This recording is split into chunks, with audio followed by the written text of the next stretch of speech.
Thief by Revan. If the reader has not yet had the pleasure of reading the first volume in these series on the life of Eslaf Erol, Beggar, he should close this book immediately, for I shan't recap. I will tell you this much, gentle reader. When we last saw Eslaf, he was a boy, an orphan, a failed beggar, running through the wild winter woods of Skyrim, away from his home of Erolgard. He continued running, stopping here and there, for many more years until he was a young man. Eslaf discovered that among the ways of getting food, asking for it was the most troublesome. Far easier was finding it in the wilderness, or taking it from unguarded market stalls.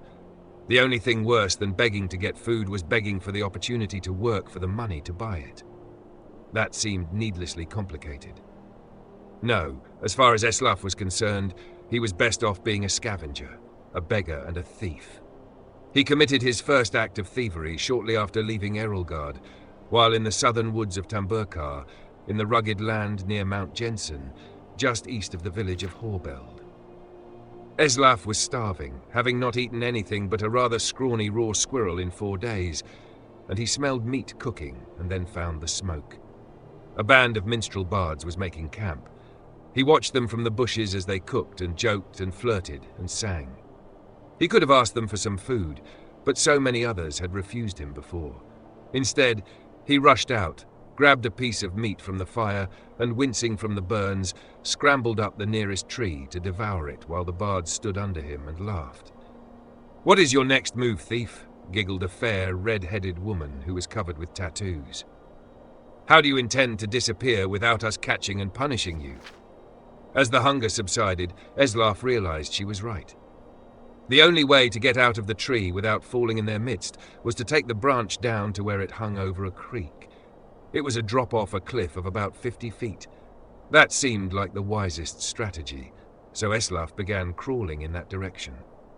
"You do know how to fall, boy," called out a young Khajiit, but a few years older than Eslaf, thin but muscular, graceful in his slightest movements.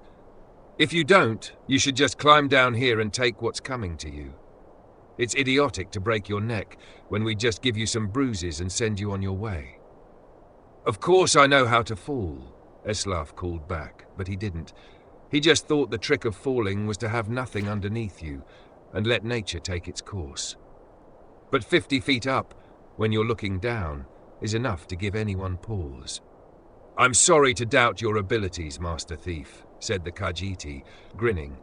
"Obviously you know to fall feet first with your body straight, but loose to avoid cracking like an egg.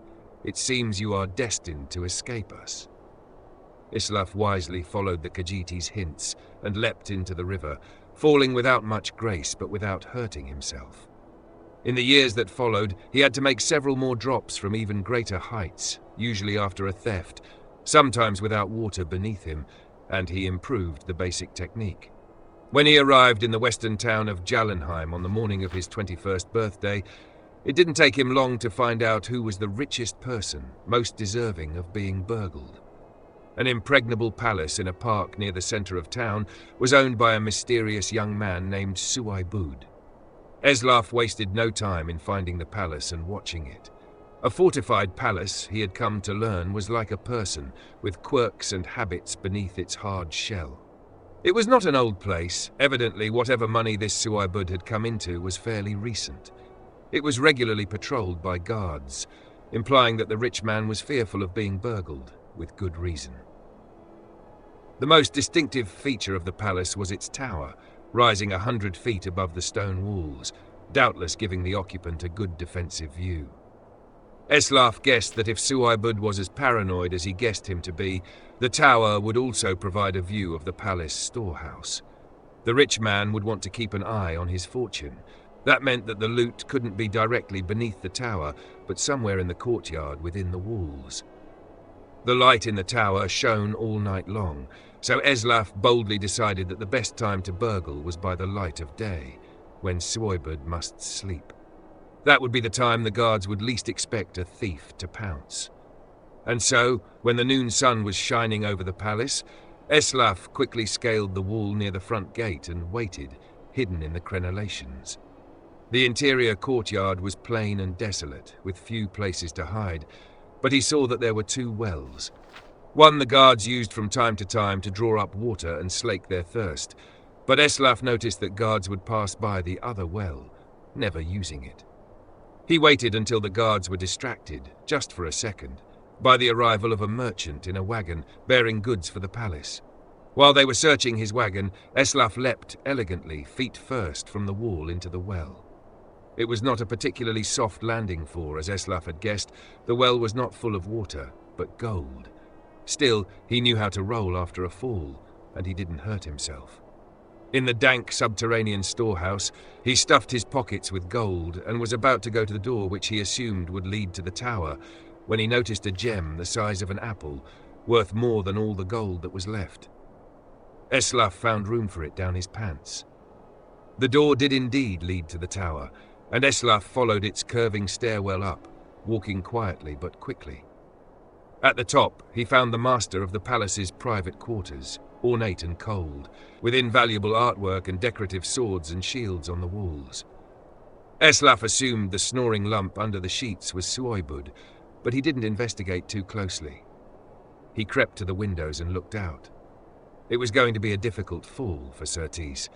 He needed to jump from the tower, past the walls, and hit the tree on the other side. The tree branches would hurt, but they would break his fall, and there was a pile of hay he had left under the tree to prevent further injury. Eslaf was about to leap when the occupant of the room woke up with a start, yelling, "My gem!" Eslaf stared at him for a second, wide-eyed. They looked alike, not surprising since they were brothers. Eslaf Erol's story is continued in the book Warrior.